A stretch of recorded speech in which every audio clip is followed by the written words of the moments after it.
Bonjour et bienvenue sur cette vidéo. Ici votre bien-aimé, pasteur Célestin Zouga de l'église protestante évangélique Philadelphie. Frères et sœurs, mes chers amis, nous poursuivons notre série de messages sur « Laissez-moi vous témoigner de la grandeur de Dieu ». Et le titre de notre exhortation d'aujourd'hui est « Où est Dieu dans nos tempêtes, mes bien-aimés ?» Mes chers amis, il y a des moments de notre vie où nous passons par des tempêtes de la vie. Le chômage, par exemple, la maladie, la perte d'un être cher, un divorce, l'échec à un examen ou à un concours. Frères et sœurs, la liste est longue. Mes chers amis, les tempêtes de la vie sont nombreuses et variées à tel point que nous ne voulons pas nous focaliser sur une quelconque définition aujourd'hui, au risque de retenir celle qui ne regroupe pas toutes les tempêtes de la vie, mes chers amis. Mais nous pouvons pointer du doigt que le point commun de toutes les tempêtes de la vie est qu'elles nous donnent de la souffrance et nous poussent, si nous sommes chrétiens, à nous poser aussi des questions du type « Où est Dieu? Où est Jésus? Pourquoi, mes bien-aimés dans le Seigneur ?» Mes chers amis, il n'est pas interdit de nous poser des questions ou de poser des questions à Dieu dans nos tempêtes. Frères et sœurs, Jésus sur la croix a posé une question à Dieu en disant « Mon Dieu, pourquoi m'as-tu abandonné ?» En Matthieu chapitre 27 verset 46, mes bien-aimés. Après avoir posé cette question à Dieu, Jésus est resté fidèle et obéissant jusqu'à la mort de la croix, mes bien-aimés, en s'écriant sur la croix « Père, je remets mon esprit entre tes mains. » Et en disant ces paroles, il expira. D'après Luc chapitre 23 verset 46. Waouh! Quelle confiance en Dieu, mes bien-aimés dans le Seigneur! Frères et sœurs, mes chers amis, dans cette tempête provoquée par Judas Iscariote, l'un des 12 disciples de Jésus, Jésus a posé une question à son Père Céleste et a continué à lui rester fidèle. La bonne nouvelle est que Dieu a rendu justice en l'élevant vers la fin de cette tempête au titre de Seigneur. Mes bien-aimés dans le Seigneur, Jésus-Christ est Seigneur. Ce n'est pas fini, mes bien-aimés.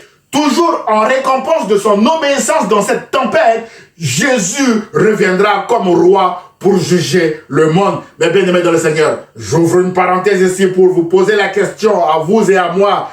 Êtes-vous prêts pour son retour, mes bien-aimés dans le Seigneur? Jésus-Christ reviendra. Jean chapitre 14, verset 3, mes bien-aimés. Je ferme cette parenthèse.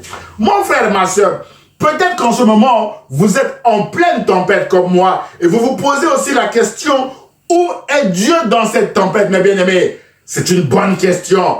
La bonne réponse, mes bien-aimés, est Dieu est fidèle, Dieu est avec vous et ne vous abandonnera jamais dans cette tempête, mes bien-aimés dans le Seigneur. C'est dans les tempêtes qu'on voit Dieu. Comme Job a dit, mon oreille avait entendu parler de toi, mais maintenant mon œil t'a vu. D'après Job chapitre 42, verset 5.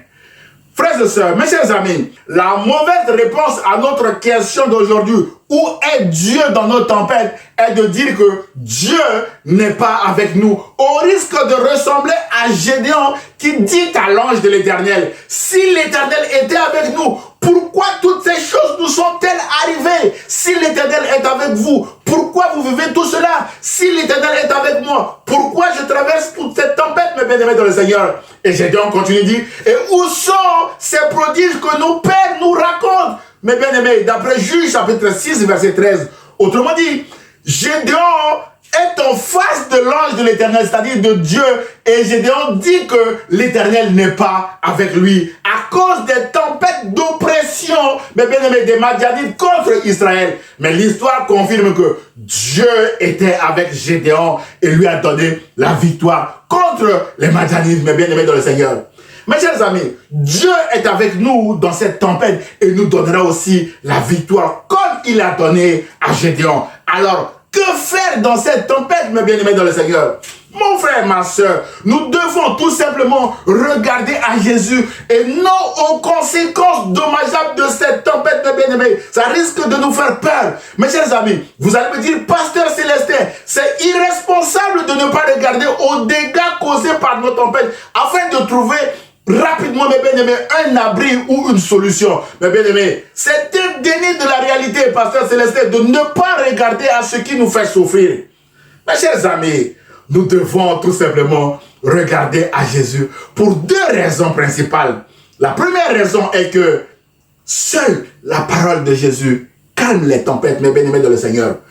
Frères et sœurs, mes chers amis, rappelons-nous qu'aussi longtemps que Pierre regardait à Jésus, il pouvait marcher sur l'eau. Mais dès que Pierre a commencé à regarder les vagues, le vent qui soufflait fort et ses menaces au point de les décrire, mes bien-aimés, il a commencé à s'enfoncer dans l'eau. Mais la bonne nouvelle est que lorsqu'il a appelé Jésus au secours, la Bible déclare qu'immédiatement, Jésus lui tendit la main et le saisit. Ta foi est bien faible, lui dit-il. Pourquoi as-tu douté? Homme de peu de foi, pourquoi as-tu douté? Puis ils montèrent tous deux dans la barque, mes bien-aimés. Le vent tomba.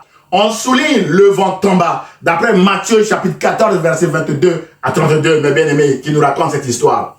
Mon frère et ma soeur, la parole de Jésus calme le vent et la tempête. Nous venons de le voir. Voilà pourquoi nous devons regarder à Jésus. Et Jésus vous parle aujourd'hui, mes bien-aimés, à travers ce message qu'il est avec vous dans cette tempête que vous êtes en train de traverser maintenant, mes bien-aimés dans le Seigneur. Ne vous inquiétez donc pas, mes bien-aimés. Jésus a d'ores et déjà préparé une solution pour vous. Alors faites tout simplement confiance en Jésus et vous verrez la gloire de Dieu s'accomplir dans votre vie, mes bien-aimés dans le Seigneur.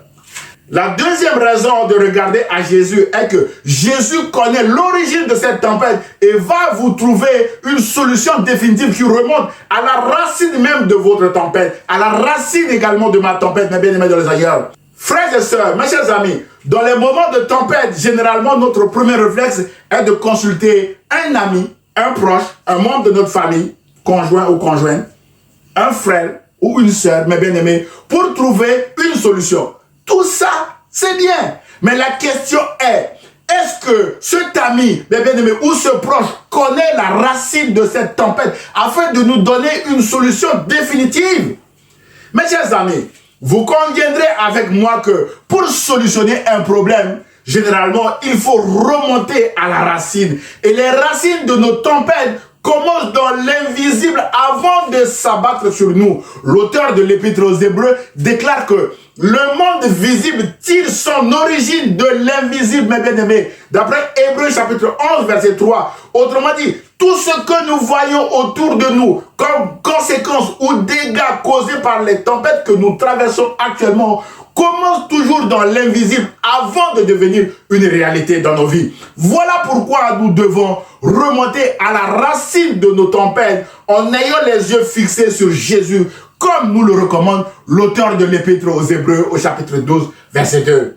Frères et sœurs, mes chers amis, Jésus est Dieu. À ce titre, il voit tout et il sait tout. Jésus connaît l'origine de nos tempêtes et connaît également ce que nous avons perdu dans cette tempête, mes bien-aimés. Alors, faisons confiance en Jésus qui va nous donner une solution définitive et nous remplacer également, mes bien-aimés, ce que nous avons perdu. Comme il est écrit en Joël 2,25 que je vous remplacerai les années qu'ont dévoré la sauterelle, le gélec, le asile et le gazam, ma grande armée que j'avais envoyée contre vous, mes bien-aimés dans le Seigneur.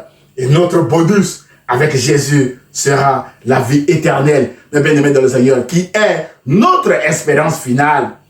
En conclusion de notre exhortation d'aujourd'hui, mes chers amis, à notre question, où est Dieu dans nos tempêtes? Nous répondons que Dieu est là, même si nous ne le voyons pas, même si nous ne le sentons pas, mes bien-aimés dans le Seigneur. Nous devons tout simplement marcher par la foi en ayant les yeux fixés sur Jésus et non sur les dégâts liés aux tempêtes que nous traversons actuellement, mes bien-aimés. Rappelons-nous que la vue nous fait peur et nous pousse à sortir du plan de Dieu pour notre vie. Comme Pierre, mes bien-aimés, a coulé en regardant ailleurs au lieu de regarder à Jésus.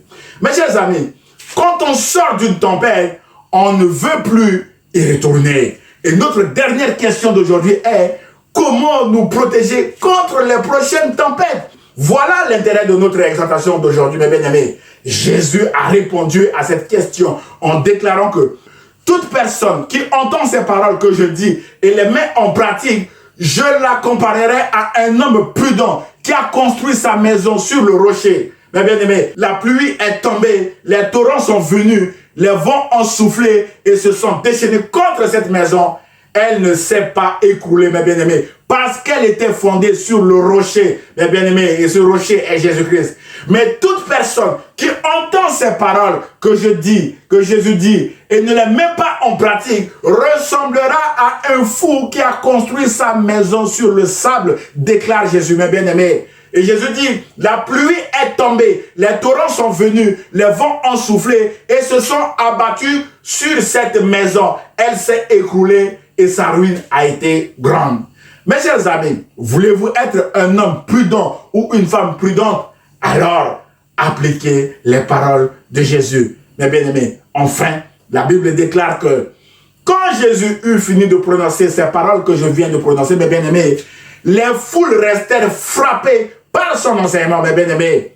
Mon frère, ma soeur, j'ose espérer que vous êtes aussi frappés par ces paroles de Jésus. Alors, aimez-la, commentez-la et partagez-la à vos proches. Jésus vous aime et l'église protestante évangélique Philadelphie vous aime aussi et vous dit par ma voix que Dieu est là dans vos tempêtes. Regardez à Jésus qui est un rocher qui résiste aux tempêtes de la vie, mes bien-aimés. Jésus vous aidera à résister à vos tempêtes et à être vainqueur comme lui, mes bien-aimés de le Seigneur. Que Dieu vous bénisse. À très bientôt. Au revoir.